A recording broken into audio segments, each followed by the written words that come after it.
welcome back to the deep dive. If you're listening to this, there's a very good chance you felt it. Yeah, that gnawing suspicion. Right, exactly. That gnawing suspicion in the back of your mind that the game is rigged. That no matter how hard you work or how much you sacrifice or how good of a man you try to be, the deck is fundamentally stacked against you. And today, we aren't just scratching the surface of that feeling. No, we are taking a sledgehammer to the foundation of modern society. We really are. We're doing a deep dive today into a book that is, well, it's less of a standard text and more of a demolition job on the last 100 years of gender politics. The book is titled Obedience, Complementarity of Leading and Following. It's by Sophie Marie Eve Riker. And just a heads up for you listening right now, this is not a light beach read. It's heavy, and it is highly controversial. Right, it pulls absolutely no punches. And our mission for today is pretty clear. We're going to impartially unpack what the author calls a 100-year lie. The idea that men are the oppressors and women are the oppressed. Exactly. The book argues the exact opposite. Its central thesis is that feminism hasn't actually liberated women, but rather betrayed humanity, enslaved men, and effectively dismantled the nuclear family. All to build what the author terms a gynocracy. It argues we've replaced a system that worked for thousands of years with one that is actively hostile to men. And by extension, hostile to civilization itself. Yeah. Now, before we get into the heavy details, and I mean this seriously, if you want to explore the unvarnished claims we're discussing today, you need to like and subscribe to this show right now. Yeah, you really don't want to miss this. We cover topics that often get suppressed by the algorithm, so hit that subscribe button. Also, everything we are unpacking today comes directly from this ebook. And it's available on Amazon Kindle and Google Play Books. Yes. If you find yourself nodding along today, or if you feel your blood pressure rising because you recognize your own life in these arguments, you owe it to yourself to buy the book and get the full flamethrower experience. So let's jump right into it. The concept of the patriarchy. Right. We hear it every day. Men have all the power. That at the cultural baseline we're all taught. It's the narrative we are fed from kindergarten all the way through college. But Riker asks us to actually look at the receipts. Because if men have all the power and privilege, why does the data look the way it does? Exactly. The author takes us back to World War I, specifically the Somme Offensive. Now think about the picture we're usually painted of that era. Men in charge and women oppressed. Right. But the book highlights a stark contrast to that narrative. You had men being blown to pieces in the mud, millions of casualties, horrific deaths effectively being fed into a meat grinder. Treating men as essentially disposable ammunition. Yes. And the book points out that while that was happening, the suffragettes who claimed to be the victims of this patriarchy were engaging in arson campaigns and mailing razor blades to politicians to get the vote. So the book argues that the supposed oppressors were dying in trenches to protect the oppressed. It completely flips the script on who actually held the privilege of safety. Riker's point is that the privilege wasn't ruling. The privilege was surviving. Wow. It reminds me of the Titanic principle mentioned in the text. You know, women and children first. Yeah, we see it in movies as this deeply romantic thing, but the book looks at the cold, hard numbers. Right, because 76% of the men on that ship died. If you were a man on the Titanic, your privilege was the privilege to freeze to death so that a woman could live. The book argues that this isn't male dominance at all, it's male disposability. And the author makes it clear this isn't just ancient history either. This brings us to a concept in the book called the glass cellar. Right. I mean, I've heard of the glass ceiling, the barriers keeping women out of the top executive spots, but I have never heard the term glass cellar. What does the book mean by that? It's the opposite end of the spectrum. We always talk about the boardroom, but we completely ignore the basement. The basement being the dangerous jobs. Exactly. The glass cellar refers to the bottom rung of dangerous, dirty, and lethal jobs that actually keep civilization running. The book cites OSHA data showing that 93% of workplace deaths are men. 93%. So we are talking about roofers, loggers, miners, deep-sea fishermen. The guys keeping the lights on the building standing and the resources flowing. And the argument here is that the modern movement demands equality in the air-conditioned boardroom. Pushing for 50-50 representation and quotas there, yes. But you don't see any push for 50% representation in the sewers or on oil rigs. Or in bricklaying, where the death rate is sky high. Yeah. The book's critique is that the movement wants the authority, but they do not want the responsibility or the physical risk. That is a massive double standard. And speaking of double standards, the book dives deep into the toxic masculinity trap. This is a fascinating section. It really jumped out at me because you see this in pop culture constantly. Society tells men to open up, be vulnerable, cry more. But the data in the book suggests that is actually a trap. It's what psychologists refer to as a double bind. The book cites dating app data and psychological studies showing that while women might say they want a vulnerable man, their behavior says the exact opposite. So what happens when men do open up? According to the book, men who show weakness or emotional fragility are often rated as significantly less attractive by women. So it's essentially a bait and switch. You're told to do one thing, but you're punished if you actually do it. In a way, yes. The book argues men are demonized for being stoic and strong. They get labeled toxic for that, but they are despised or rejected if they are weak. A game you literally cannot win. If you're strong, you're a problem. If you're weak, you're repulsive. The text argues this creates a state of constant psychological dissonance for modern men. Heads I win, tails you lose. And the book suggests this rigged game isn't just social or dating related, it is institutional. This is where we get into the heavy legal stuff. Right, the author uses the term gynocracy to describe how institutions have been captured, specifically the family courts. And I think a lot of people listening might know someone who has been through the grinder here, but the stats Riker presents are just staggering. They really are. The source mentions that women initiate 70 to 80% of divorces. And the book frames modern marriage not as a partnership, but essentially as a financial suicide pact for men. Because when you look at the financial incentives, the system actually rewards breaking up the family, which sounds counterintuitive. How does the system reward the breakup? Through alimony and asset stripping. The book argues that divorce law allows a woman to leave the marriage for any reason whatsoever, no fault divorce, but still keep the lifestyle provided by the husband. It describes these horrific scenarios where men are living in their cars or studio apartments, While their ex-spouses maintain the house and the lifestyle they were quote-unquote accustomed to, all paid for by the man who has essentially been kicked out of his own life. There was that specific story in the book that was just heartbreaking. Paul from Detroit. Oh yeah, that case. Can you walk us through that? It really grounded all these statistics in reality. That case is used by the author as a prime example of the system's cruelty. Paul proved his ex-wife was unfit. He actually had the evidence. But it didn't matter. No, the court still gave her custody because in the judge's view, she needed stability. Then, when Paul lost his job during the COVID lockdowns and missed a child support payment, the system didn't offer him any help or leeway. They threw him in jail for losing his job. Effectively, yes. They jailed him for missing the payment because he lost his job. The book points out that fathers in the system are treated like walking wallets or ATMs. The premise being that the system only cares about the money extraction. Exactly, not the father's well-being or even his ability to survive. If the ATM stops dispensing cash, the state kicks it until it does. It seems like the presumption of innocence or fairness just evaporates completely in family court. The data the book presents certainly supports that feeling. Mothers win custody about 85 to 90% of the time. The system just assumes the mother is the default parent and the father is nothing but a paycheck. And it gets even darker when the book brings in the Duluth model. That sounds like a specific policy term. What exactly is the Duluth model? It's a law enforcement protocol used in domestic violence cases, originally developed in Duluth, Minnesota. The core assumption of the model is that in any domestic conflict, the man is automatically the batterer and the woman is the victim. Wait, so it trains police to arrest the man almost automatically? Yes, regardless of who actually called the police or who has the injuries, the model assumes male aggression.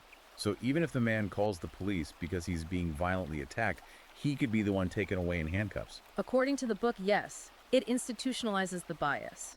It's written into the policy to view men as perpetrators and women as victims, entirely ignoring the reality of bidirectional violence. That is insane. And the book points out that even though men make up a highly significant portion of domestic violence victims, there are essentially 0 state-funded shelters for them. If a man is abused, he literally has nowhere to go. None. The state provides no safety net. That is terrifying. But if you think the courts are bad, the section on biology made my jaw hit the floor. The biological betrayal. Right. We're talking about paternity fraud. This has to be one of the most disturbing parts of the text. It is. The general population statistic the book cites is that about 1 to 3% of fathers are raising children that aren't biologically theirs. Which sounds low at first.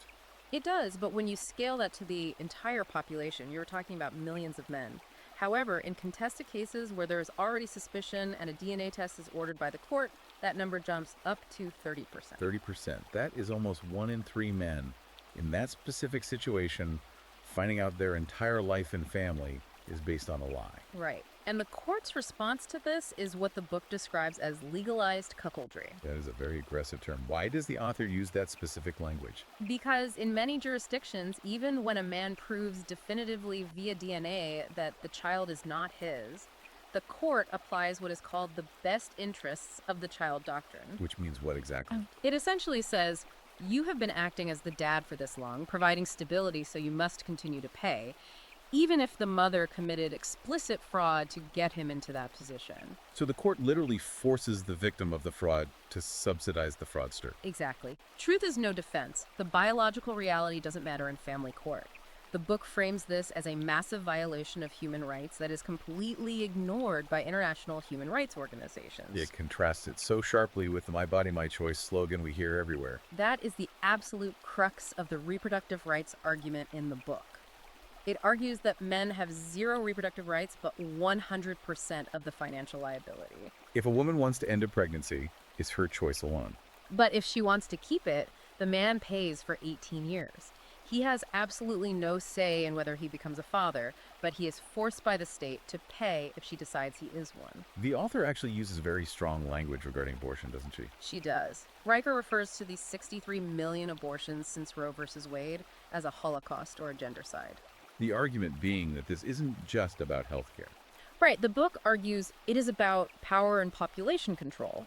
It traces the roots of this back to figures like Margaret Sanger pointing out the eugenicist origins of movements like Planned Parenthood.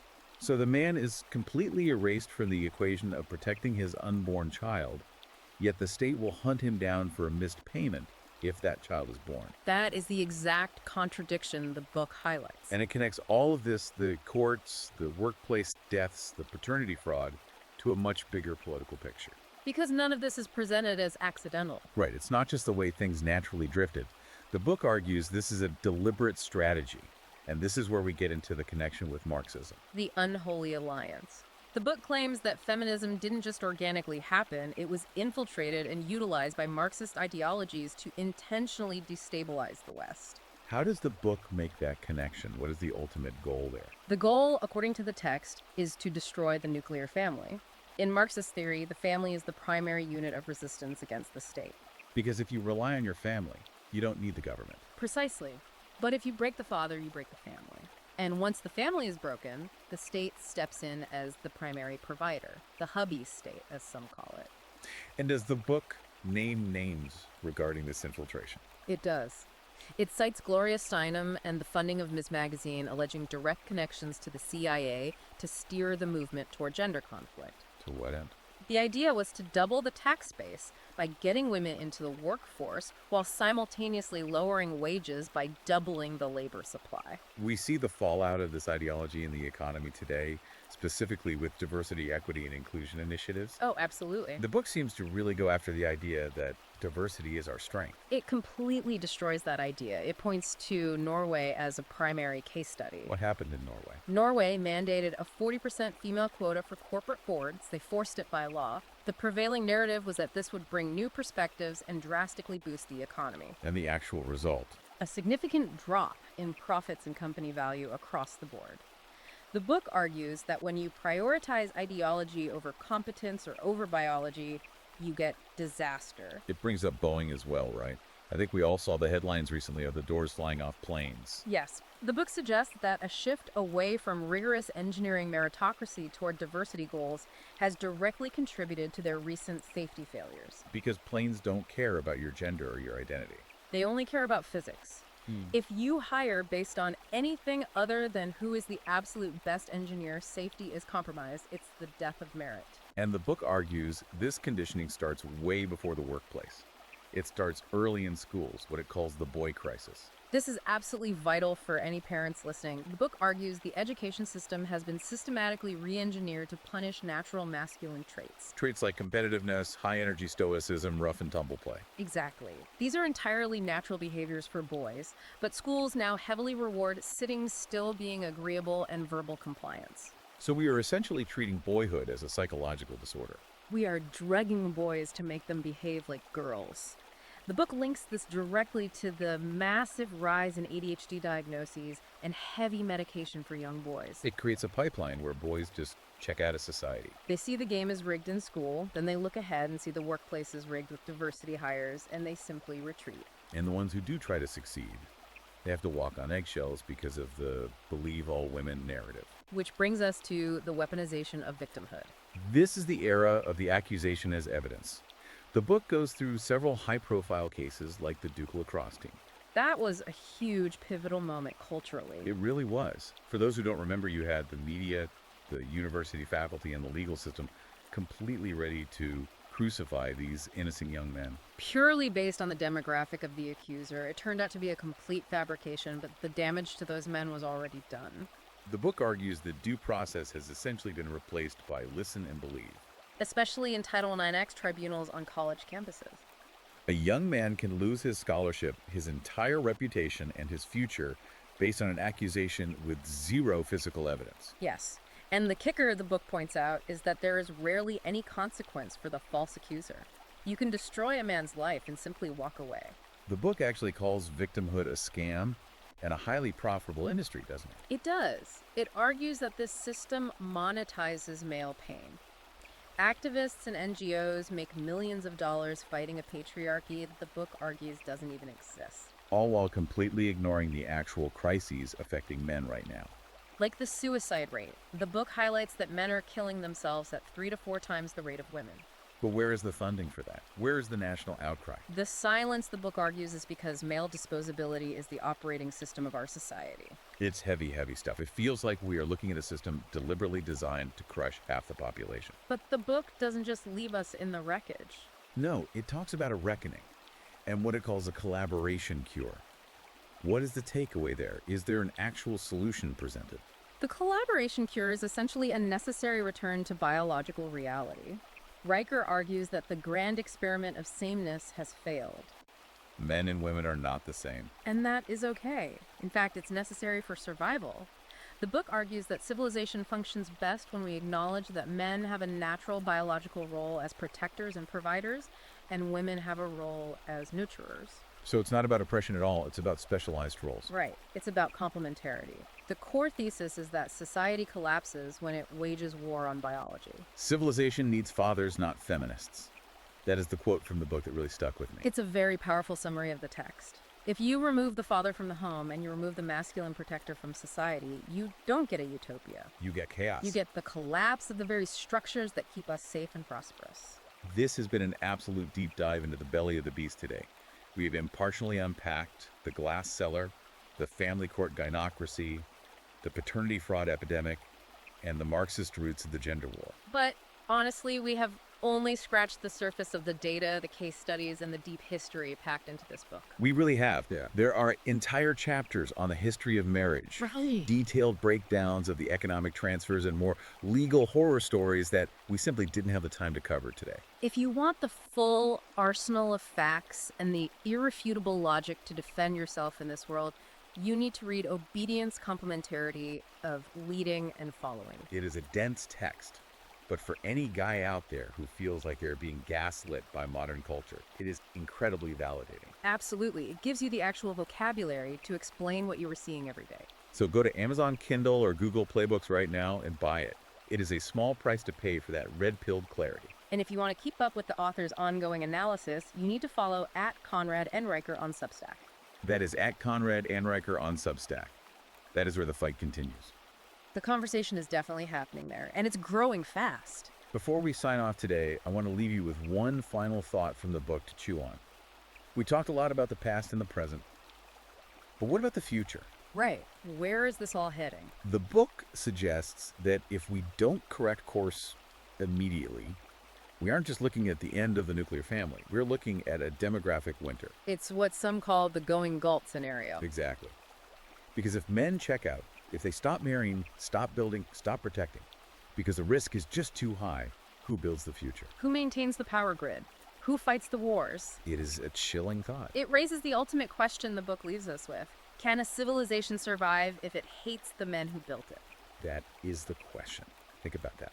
And if you found value in this deep dive, smash that like button, subscribe to the show, and share this link with a friend who needs to wake up. We will see you on the next one. Stay sharp.